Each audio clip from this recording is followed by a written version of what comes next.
కాంగ్రెస్ ప్రభుత్వం అంటేనే రైతు ప్రభుత్వమని కాంగ్రెస్ పార్టీ నాయకులు దీటి బాలరాజ్, మాదరబోయిన రవికుమార్ అన్నారు. తెలంగాణ రాష్ట్ర ముఖ్యమంత్రి కేబినెట్లో రైతులకు రైతు భరోసా 12,000కు పెంచుతూ భూమి లేని పేద రైతులకు కౌలు సాయం కింద 12,000 ఇవ్వడానికి కాంగ్రెస్ ప్రభుత్వం కేబినెట్లో నిర్ణయం తీసుకోవడాన్ని హర్షిస్తూ సోమవారం గోదావరి కని మెయిన్ చౌరస్తాలో కాంగ్రెస్ పార్టీ శ్రేణులు ముఖ్యమంత్రి రేవంత్ రెడ్డి, మంత్రి శ్రీధర్ బాబు, రామగుండం ఎమ్మెల్యే రాజ్ ఠాకూర్ చిత్రపటానికి పాలాభిషేకం చేసి స్వీట్లను పంచారు.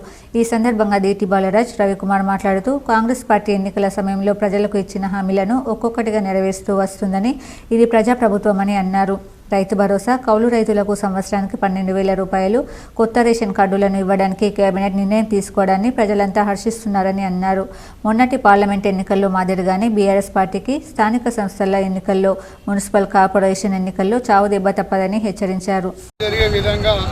కాంగ్రెస్ ప్రభుత్వం గౌరవనీయులు ముఖ్యమంత్రి రేవంత్ రెడ్డి గారు నిర్ణయం తీసుకున్నారు. ఈ రైతులందరూ కూడా భారతదేశంలోనే మొట్టమొదటిసారిగా కౌలు రైతులకు సంవత్సరానికి 12,000 ఇవ్వడం అనేది చాలా అభినందనీయం.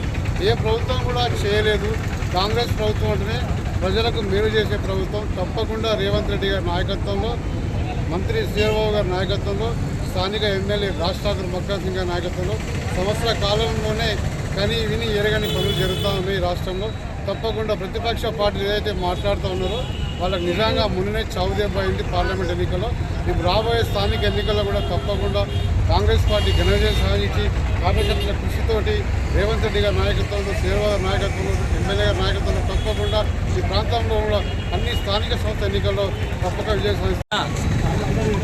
కాంగ్రెస్ పార్టీ ఇచ్చినటువంటి వాగ్దానాల్లో భాగంగా మన రాష్ట్ర ముఖ్యమంత్రి గారు రేవంత్ రెడ్డి గారు, శ్రీధర్ బాబు గారు, రాజ్ ఠాకూర్, మక్కా సింగ్ గారు, ఇంకా తదితర ఎమ్మెల్యేలు, మంత్రులందరూ కలిసి క్యాబినెట్లో తీర్మానం చేసి మన రైతు భరోసా పథకాన్ని ప్రారంభించడం జరిగింది.